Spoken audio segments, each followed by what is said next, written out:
결국 그 안에 있는 대통령의 사법연수원 동기인 위철한 상임위원은 보고를 받은 것도 아니고 안 받은 것도 아니고 네. 보고를 한 것 같은데 대면 보고는 아니고 보고는 받았다고 할 수 있고 네.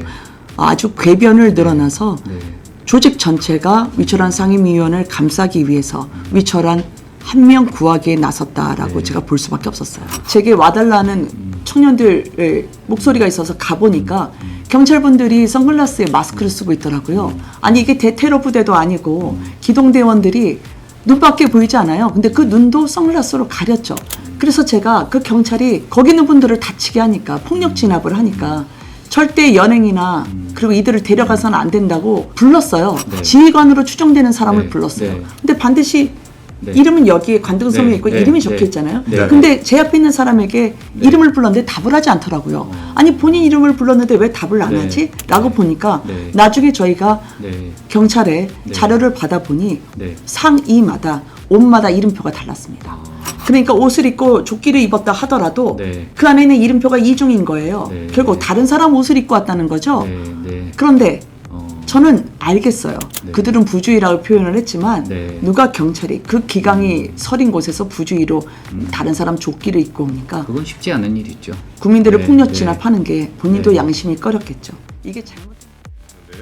이 잠실 투표소에 4일 새벽에 홀로 찾아가시고 그리고 이튿날에도 방문하셨더라고요. 당시에 어떤 마음으로 현장 찾아가셨는지 좀 들어볼 수 있을까요? 우연한 계기에 제가 문자 메시지를 받았는데요. 청년들이 모여 있다. 그리고 그 절규가 참정권 침해, 특히 투표지 부족 사태로 하나 둘 누구랄 것 없이 모여들었다는 이야기를 들었습니다. 보통 이제 그 선거 또 여러 논란의 선거가 되면 정당에서는 주춤합니다. 왜냐하면 이 선관위라고 하는 게 정치인 자체의 선거 자금뿐만 아니라 선거 절차의 상당히 감독기관처럼 그럼요. 코치처럼 견제기구로 여겨지다 보니까 네. 선거에 대해서는 정치인들이 보통 중립을 갖기 마련인데 이번 사태는 다르다고 생각을 했어요. 특히 국민이 자신의 주권이 침해가 됐는데 이 외침을 정당이 외면을 한다면 정당의 존립 기반이 흔들릴 수 있겠다라는 생각이 들었고요. 특히 청년들은 여야의 문제가 아니다라는 거 아닙니까? 그리고 네. 특히 이번에 제대로 국민의 주권을 지키지 못하면 이 나라 민주주의가 퇴행되고 퇴보될 거라는 생각을 하고 있기 때문에 공당이 반드시 국민과 함께 해야 된다는 생각을 했고요.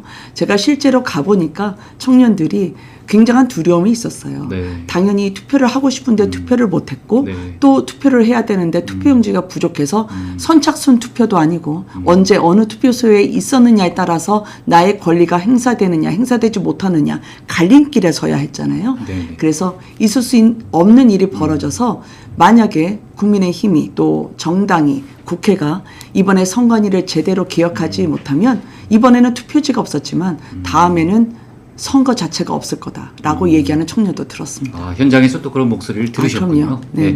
그 지금 이제 선관위 국조특위위원이시고 아까 이제 네. 우리 신 기자가 에이스라고 표현을 했지만 아유. 저도 이제 봤거든요. 네. 실제로 에이스 역할을 하셨고 그 이제 뭐 아무래도 이제 선관위 사태에 대한 관심도 많고 그래서 준비도 많이 하셨을 거고 그 첫 기관 보고를 마치신 그 소감이라고 할까요? 총평을 하신다면 어떻습니까? 선관위가 이런 자리에 서본 적이 없잖아요. 그렇습니다. 네. 어떻게 답변해야 될지 모르시더라고요. 네, 뭐 우왕좌왕하고 네. 말도 바뀌고 뭐 계속 그렇더라고요. 시간이 지나면서 네. 사실은 선관위의 선거 관리를 맡겨야 되나? 네. 라는 생각이 들 정도로 굉장히 참담했습니다. 네. 왜냐하면 수많은 진술 번복이 있었고 네. 또 진술 거부도 있었고 네. 네. 이분들이 선거 관리에 대한 역량이 미흡할 뿐만 아니라 네. 공정한 선거 관리에 대한 의지도 없었던 게 아닌가 그런 생각을 했었어요. 네. 단적으로 네. 이 투표 용지 네. 네. 보고를 받았느냐 안 받았느냐라는 네. 질문을 하는데 네. 네. 그걸 한마디로 답변을 못 하시더라고요. 네. 네. 왜냐하면 당초에는 안 받았다는 게 노태학 네. 위원장의 네. 답변이었고 네. 보고를 받았다라고 하다가 정작 네. 11월 24일 날 회의록이 공개가 회의가 됐잖아요. 있었다는 네, 것 네, 자체를 네. 또 네. 선관위 조직은 네. 답변하지 않았거든요. 네. 숨겼던 거죠. 네. 묻지 않으면 얼마든지 이건 감출 수 있다고 생각을 했던 저도 것 그게 같아요. 상당히 충격이었습니다. 그 회의록 아. 공개되면서 말이 이렇게 바뀌는 네. 과정을 보니까요. 네. 그리고 나중에 선관위가 친절하게 언론 홍보자를 네. 내면서 네. 결국 그 안에 있는 대통령의 사법연수원 동기인 위철한 상임위원은 보고를 받은 것도 아니고 안 받은 것도 아니고 네. 보고를 한 것 같은데 대면 보고는 아니고 보고는 받았다고 할 수 있고 네. 아주 궤변을 늘어나서 네. 조직 전체가 위철한 상임위원을 감싸기 위해서 위철한 한 명 구하기에 나섰다라고 네. 제가 볼 수밖에 없었어요. 그 국정조사 네. 오전에 논란이 됐던 건 네. 그 선관위원 대다수가 불출석했던 일이잖아요. 아, 그렇죠. 예, 그 의원님께서 국민에 대한 집단 항명 이렇게 표현하신 걸 언론에서 많이 인용하기도 했는데 이 선관위원들이 왜 단체로 출석하지 않았다고 보시는지 혹시 위원들 간에 뭐 짬짬이 같은 걸 했다는 정황 같은 게 있는지 궁금하거든요. 저는 결론적으로 그 선관위에 계신 분들이 권한은 누리고 책임은 남이 지게 하는 구조에 익숙해진 게 아닌가라는 생각을 들었어요. 22년에 대선 때 한참 그 소쿠리 선거가 있었을 때 네네. 그게 사전투표였습니다. 네. 그때 제가 그 선관위 과천에 네네. 항의 방문하는 이제 네. 대선 공보단 소속이었는데요. 예. 가서 제가 그 노 위원장 뵙고 싶다고 하니까 안 계시다고 하더라고요. 그래서 아니 지금 과천 선관위원장이 없으면 누가 있습니까 했더니 네. 비상근이라 없다라고 답을 하더라고요. 결국은 비상근이기 때문에 네. 그냥 걸쳐놓은 서류 네. 사인하고 사인하고 네. 그 다음에 해외여행은 네. 충분히 다 가셨잖아요. 네. 저희가 대선 배우기 네. 위해서 몰디브 갈 이유가 어디에 있습니까? 네. 따라서 이번에 집단 항명이라고 제가 이야기한 것은 네. 국민의 기본권이 참정권에 대한 침해다. 당시에 위철한 상임위원이 사실은 전날에 회의를 했다는 것은 네. 회의를 통해서 참석 의사를 물었고 네. 참석 의사에 대해서 누군가 개입을 해서 불출석으로 유도했다면 네. 반드시 고발될 사안이고 네. 이에 대해서는 국회법에 따라서 네. 처벌이 돼야 됩니다. 네. 위철한 직무대행 얘기 많이 네. 해주셨는데 이 대통령의 밥 친구라고도 지칭하셨잖아요. 근데 네. 뭐 위대행은 밥 친구는 아니다 이렇게 극구 부인하던데 그 여전히 위대행이 대통령과 친분이 있다고 보시나요? 저희가 선관위원장을 네. 비상근으로 두니까 네. 상근으로 네. 상임위원을 뒀습니다. 네. 근데 상임위원도 과거에는 선관위에서 많이 했었어요. 근데 바로 그 2022년 소쿠리 투표 이후에 외부 사람을 데려와서 공정하고 객관적으로 선거 관리를 하게 하자. 네. 사무처를 감독하게 하자라고 네. 해서 네. 상근 상임위원을 둔 겁니다. 그러면 당연히 국민들이 요구되는 권리가 있잖아요. 그렇죠. 마치 뉴스가 그렇죠. 공정하고 객관적이어야 되는 네. 것처럼 네. 그분이 정작 특정 정파 민주당의 윤리심판원장을 지냈고 대통령의 사법연수원이자 사법고시 동기라고 한다면 네. 어느 누가 공정하고 네. 객관적인 선거 관리가 된다고 생각을 하겠어요. 오늘 네. 저희가 월드컵이 있죠. 잠시 뒤에. 네. 잠시 후 그럼 10시에 있습니다. 네. 그렇습니다. 그럼 네. 월드컵 때 심판을 둘 때 네. 상대 팀의 코치 출신을 심판으로 두지는 않잖아요. 그렇죠. 네. 저는 현격하게 네. 이해 충돌이 될 거라고 생각을 합니다. 그럼 그 친분 때문에 이 네. 사태 해결해 나가는 데 있어서 어떤 장애가 될 수 있다고 보시는 건가요? 당연하죠. 저는 위철한 상임위원이 내 셋째 동생과 이재명 대통령 나이가 같다고 하는데 네, 네. 그럼 형 아우 관계라는 건가요? 아니면은 밥 친구가 아니라 밥 동생이라는 건가요? 네. 그러니까 네. 저는 그 위철한 의원이 줄곧 내내 개헌, 원포인트 개헌을 이야기를 했는데 네네. 이에 대해서는 본인이 책임을 지고 또 이 진상규명을 가로막고 진상무마를 하고 있다고 많은 국민들이 의심하고 실시간으로 증거인멸이 될 수 있기 때문에 위철한 상임위원은 즉각 사퇴가 맞다라고 본 겁니다. 찔리니까 정쟁 타령이라고 생각해요. 왜냐하면 민주당 관계자가 선관위원과 함께 일본 오사카도 가고 캄보디아도 갔잖아요. 그럼 민주당과 선관위가 원팀이다 라고 국민들이 생각하지 않겠습니까? 그러면 원팀인 한 내 파트너가 공격받고 있는데 민주당은 당연히 발작 버튼을 누를 수밖에 없다고 생각을 했어요. 과하게 생각을 한다면. 따라서 제가 그 당시에 민주당 의원님들을 보면 네. 훌륭한 분들이 많이 왔지만 마지못해 오신 것 같다. 그리고 질문을 하실 때 네. 그분들이 법왜곡죄, 사심죄 네. 그렇게 공소 취소할 때처럼의 열정과 열기가 없었다. 네. 그것은 네. 가족을 건드리는 데 대한 네. 그분들 나름의 네. 자책감, 네. 마지못해 하는 네. 어거지 네. 그게 아니었을까 생각했어요. 그 다음 기관 보고에 경찰도 네. 증인으로 채택한 상태잖아요. 네.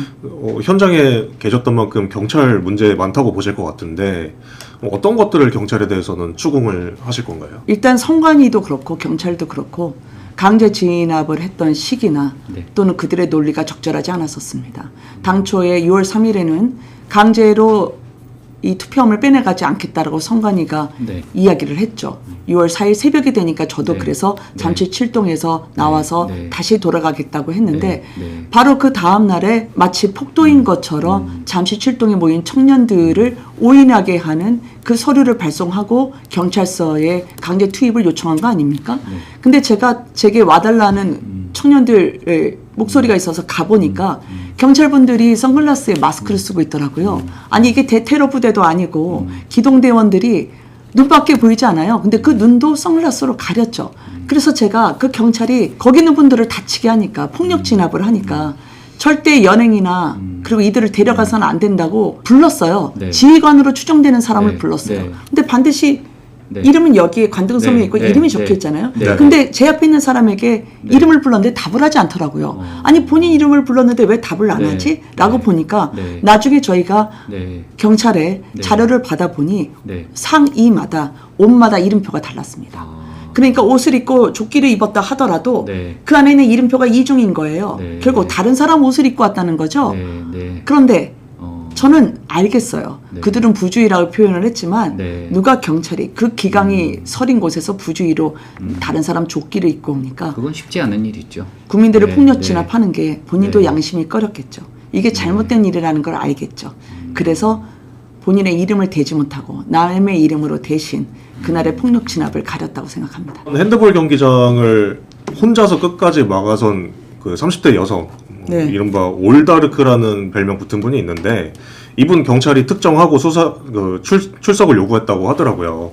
그 업무방해 혐의 적용한다는데 경찰이 좀 당시 특수했던 상황을 고려해야 된다고 보세요, 혹시? 그때 제가 잠시 칠동의 얘기로 대신 말씀드릴 수 있을 것 같아요. 제가 그때 나왔던 네. 손바 경찰서장 그리고 네. 경찰들에게 네. 당신들이 이곳에 온 근거가 무엇이냐 그렇습니다. 해산시킬 때 네, 네. 그랬더니 국민들로부터 시끄럽다는 민원을 들었다라는 게 다였어요. 그러면 시끄럽다니요? 그러니까 국민들의 권리가 침해받았다는 거죠. 그럼 정작 가장 중요한 기본권을 침해한 이 정부의 책임은 도외시한 채 물리력을 동원한다?